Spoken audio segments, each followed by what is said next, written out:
পরীক্ষা দিচ্ছেন, ওনারা হয়তো পাস করেছেন, পাস করার পরে ওরা যে উচ্চ লেভেলে মানে শিক্ষাতে যাবেন সেই সুযোগ সুবিধা আমাদের নাই।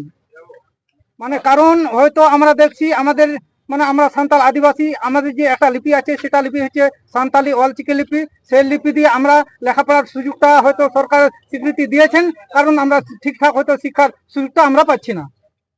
আর কি কি দাবি আছে মেন?